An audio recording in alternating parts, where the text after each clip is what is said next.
వాళ్ళు అధికారంలో ఉన్నప్పుడు పోలీసుల చేత దాడులు చేయించిన వాళ్ళు, చివరికి భార్యాభర్తలు మాట్లాడుకుంటుంటే టెలిఫోన్ సంభాషణలు విన్న వాళ్ళు, ఇక ఎప్పటికే అధికారం మాదే, మమ్మల్ని ఓడించేవాడు లేడు అని విర్రవీగిన వాళ్ళను యశస్విని ఒక చిన్న అమ్మాయి 50,000 ఓట్లతోని బండకేసి కొట్టింది. రాజకీయాలలో కొండ కాకలు తీరిన బండ అన్నాడు. కానీ మీ ఆడబిడ్డ ఒక్క దెబ్బ కొడితే బండ పక్కున 2 ముక్కలు అయింది. ఇది ఈ ప్రాంతంలో ఉన్న చైతన్యం. ఈ గెలుపు నాదో యశస్వినిదో కాదు, ఈ గెలుపు మీది. మీలో ఉన్న చైతన్యం, మీలో ఉన్న భావ ఆవేశం ఈనాడు ఈ ప్రాంతంలో 12 సీట్లకు 10 సీట్లను గెలిపించి ఈరోజు ప్రజాపాలన ప్రభుత్వాన్ని ఏర్పాటు చేసింది. ఈ సందర్భంగా నేను గుర్తు చేయాల్సింది ఏంటంటే, నిన్ను కూడా కొడంగల్లో ఒకసారి ప్రజలు ఓడగొట్టిండ్రు. అట్లాంటిది నేను 10 ఏళ్ళు ముఖ్యమంత్రి ఉంటా అని చెప్పుకున్నావు. రాజశేఖర్ రెడ్డి గారు లాంటి వాళ్ళు కూడా చెప్పుకోలేదు అట్లా. నీకు కాంగ్రెస్ సంస్కృతి అనేది ఇంకా ఎక్కలేదు అని చెప్పి నీకు చెప్తున్నా. ఈరోజు నిన్నొచ్చి నెక్స్ట్ ఎలక్షన్ గురించి మాట్లాడినావు కదా. 2 ఏళ్ళ ఎలక్షన్ల తర్వాత రేవూరు ప్రకాష్ రెడ్డిని గెలిపియాలి అని చెప్పినావు. రేవూరు ప్రకాష్ రెడ్డి అంటే పరకాలకి తెలియదు, పరకాలంటే రేవూరు ప్రకాష్ రెడ్డికి తెలియదు ఎలక్షన్ల ముందట. అవునా కాదా? ఎవరొచ్చిండు? కొండ మురళి వచ్చి తిరిగితే రేవూరు ప్రకాష్ రెడ్డి గెలిచిండు. ఈరోజు 4-5 నియోజకవర్గాలలో తిరిగి ఆ రోజు గెలిపించుకున్న వ్యక్తి, నువ్వు కార్లో కూర్చోబెట్టుకుని తిరిగిన వ్యక్తి ఈ రోజు ఎందుకు గుర్తొస్తలేదు నీకు? అంటే ముఖ్యమంత్రి అయితే కళ్ళు నెత్తికెక్కినాయా అని అడుగుతారా నేను నిన్ను? నాకు భయం లేదు. ఇవాళ పోతే రేపు 2 నాకు. ఎందుకు అని అంటే నా బిడ్డ, నా కొడుకు ఎవరన్నా చూసుకుంటారు వాళ్ళని. నేను ప్రజల కోసం పనిచేసేదాన్ని, నేను ప్రజల మధ్యలో ఉండేదాన్ని. ఈ రోజు మా నాన్న నాకు అట్లే పెంచిండు, నన్ను భయం లేకుండా పెంచిండు. నేనెవరికి భయపడను, సావుకి భయపడను. కానీ ఈ రోజు చాలా ఈ 2 ఏళ్ల వరకు ఎందుకయ్యా ఇయా రాజీనామా చేయమని చెప్పు. ఇయా రాజీనామా చేసి ఎలక్షన్లకు రా. నా ఇల్లు ఇక్కడ మంచినీళ్ళు ఉన్నది, 3 అంతస్తుల బిల్డింగ్ నీకు ఇస్తా. వచ్చి అక్కడనే ఉండి రేవూరు ప్రకాష్ రెడ్డికి నువ్వు వచ్చి క్యాన్వసింగ్ చేయి. రేవూరు ప్రకాష్ రెడ్డి గెలుస్తారా, లేకపోతే కొన్న కుటుంబంలో ఎవరి నుంచి గెలుస్తారు? ఈ రోజు రేవంత్ రెడ్డి గారిని నేను కొన్ని ప్రశ్నలు ఏదలుచుకున్నాను. దాంట్లో భాగంగా మీరు మొదట పిసిసి కావాలని కోరుకున్నది కొండా సురేఖ, కొండా మురళీధర్ రావు గారు. ఆ రోజు వారు మాట్లాడుతూ కొండా మురళీ గారి ఆదేశాల మేరకి కొండా సురేఖ గారు పిసిసి రేవంత్ రెడ్డి గారిని ప్రపోజ్ చేయడం జరిగింది. తర్వాత ఢిల్లీ స్థాయిలో కూడా ఆమె ప్రపోజ్ చేయడం జరిగింది. ఆ రోజు నువ్వు పిసిసి అయినాక ఫస్ట్ మొట్టమొదటిగా మా ఇంటికే వచ్చారు. వచ్చి నువ్వు అన్న మాట ఏంటంటే, మా నాన్నతోని కొండా మురళి గారితోని అన్న 38 సీట్లు వచ్చినా 36 సీట్లు వచ్చినా నీకు ఎమ్మెల్సీ ఇస్తానన్నావు. అన్నవా లేదా అనేది మా కోటగండి మైసమ్మ దగ్గరికి రా, ఎల్లమ్మ దగ్గరికి రా, శక్తివంతమైన దేవత ఆడ నేను అనలేదని నువ్వు ప్రమాణం చేయి, అప్పుడు నేను చెప్తా. ఒక బీసీ బిడ్డకి, ఒక క్రౌడ్ పుల్లర్ కి ఎందుకు ఎమ్మెల్సీ ఇయ్యలేదు, ఎందుకు పదవి ఇయ్యలేదు అని నేను అడుగుతున్నా. ఈరోజు నిన్నొచ్చి అది చాలా తప్పు కింద నేను భావిస్తున్నాను. ఈరోజు నేను అందరి సమక్షంలో చెప్తున్నాను, అయ్యా రేవంత్ రెడ్డి, నువ్వు కానీ రేవూరు ప్రకాష్ రెడ్డి కానీ వాళ్ళ తాత కానీ వాళ్ళ అయ్య కానీ ఎవరైనా కానీ నేనే ఇక్కడ ఎమ్మెల్యేని, ఖచ్చితంగా నేనే నించుంటా, నేనే గెలుస్తా. అర్థమైందా? ఈ సందర్భంగా నేను నీకు ఇక్కడ నుంచే చెప్తున్నా, నువ్వు ఇప్పుడు రాజీనామా చేయమని చెప్పు. ఇప్పుడు ఇద్దరం నించుందాము, ఎవరు గెలుస్తారో చూద్దాము. నువ్వు వచ్చి క్యాన్వసింగ్ చేయి. నువ్వు వచ్చి క్యాన్వసింగ్ చేయి రేవూరు ప్రకాష్ రెడ్డికి. నేను ఇండిపెండెంట్ అయినా నిల్చుంటా ఒకవేళ కాంగ్రెస్ పార్టీ టికెట్ ఇవ్వకపోతే. ఎట్లయినా కూడా నేను గెలుస్తా అని చెప్తున్నా. ఈసారి పర్కాల్ ఎమ్మెల్యేగా నేను పోటీ చేస్తానని ఈ సందర్భంగా ఈ స్టేజ్ మీద నుంచి నేను మీకు అందరికీ చెప్తున్నా. ఇది గతంలో చెప్పినా, కానీ ఇవాళ నేను ఎందుకు చెప్తున్నా అంటే 2 ఏళ్ళకి ఆయన గెలిపేయమని చెప్పి అసందర్భంగా మాట్లాడిండు కాబట్టి, అనవసరంగా నన్ను రెచ్చగొట్టిండు కాబట్టి నేను ఇవాళ రావాల్సి వచ్చింది, ఇంత మాట్లాడాల్సి వచ్చింది. నీ ఇంకా బయటికి తీయాల్సినవి చాలా ఉంటాయి. నువ్వు ఇంటెలిజెన్స్ రిపోర్ట్స్ తెప్పించుకొని ఇవాళ అందరు మా లీడర్లు అందరు ఇళ్ళ దగ్గర పోలీసు వాళ్ళని పెట్టావు. నువ్వు ఇంటెలిజెన్స్ రిపోర్ట్ తెప్పించుకొని ఎందుకంత భయం నీకు? నువ్వు మాట్లాడింది తప్పని నీకు కూడా తెలుసు కాబట్టి. కొండా మురళి మంచోడు కాబట్టి ఇప్పటివరకు బయట మాట్లాడలేదు. కొండా సురేఖ మంచిది కాబట్టి మాట్లాడలేదు. చిట్టకట్లా కాదు, ఏదున్నా చెప్పేస్తుంది కాబట్టి నేను చెప్పిన ఇవాళ మా నాన్న మా అమ్మ బాబాలు వేరుండొచ్చు, నా బాబాలు వేరుండొచ్చు, కానీ అందరం కలిపి ఒకటే తాటి కిందికి వచ్చేది ఎక్కడ అంటే ప్రజాసేవ దగ్గర. ప్రజలకు సేవ చేసుకోవాలనేది మా ముగ్గురులో ఉంది కాబట్టి, ఆ రక్తం నాలోనూ ప్రవహిస్తుంది కాబట్టి ఈసారి ఎమ్మెల్యేగా గెలిచి ఇప్పుడు కాదు ఇంకొక 20 ఏళ్ళు నేనే ఎమ్మెల్యేగా ఉంటా అని చెప్పి చెప్తున్నా. నేను మీకు అట్లా నేను చూసుకుంటా పర్కాల ప్రాంత ప్రజలని కంటికి రెప్పలాగా నేను కాపాడుకుంటా. ఈరోజు ఎవరికి కష్టం వచ్చినా నా ఇంటి తలుపు తట్టొచ్చు. నేను త్వరలో పర్కాల్లో ఇల్లు కట్టుకుంటున్నా, అక్కడ ఉంటా. వచ్చినప్పుడు ఖచ్చితంగా అందరినీ కలుస్తా. కలిసినాకనే ఎలక్షన్లకు పోదాం మనం. ఈ లోపల మరి ఆయనకి కొంచెం ఆరోగ్యం బాగాలేదు కదా, మరి ఎట్లుంటుందో చూద్దాం. మరి అప్పటి వరకు ఎలక్షన్ వరకు సో అది ఇప్పుడు నేను కొంచెం అది చెప్తే అది బాగోదేమో కానీ సరే. ఇప్పుడు డైపర్లు వేసుకున్న వాళ్ళకి వీళ్ళకి మాత్రం ఇస్తాను అంటున్నాడు కదా, అది మాత్రం కొంచెం తప్పని చెప్పి చెప్తున్నా. ఆయన ఇప్పటికే నడవలేకపోతున్నాడు, తిరగలేకపోతున్నాడు.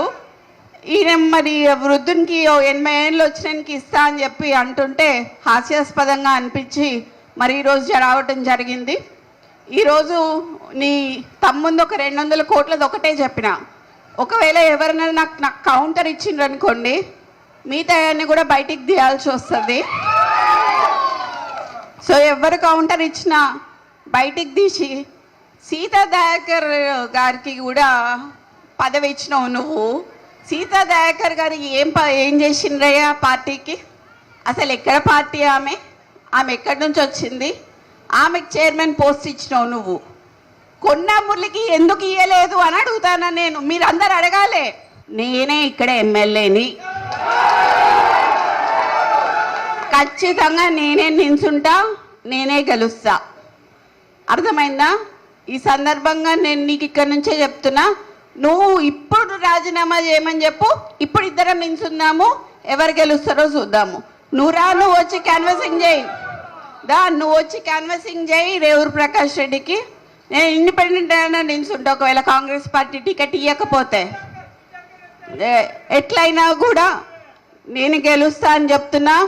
ఈసారి పర్కాల్ ఎమ్మెల్యేగా నేను పోటీ చేస్తానని ఈ సందర్భంగా ఈ స్టేజ్ మీద నుంచి నేను మీకు అందరికీ చెప్తున్నా.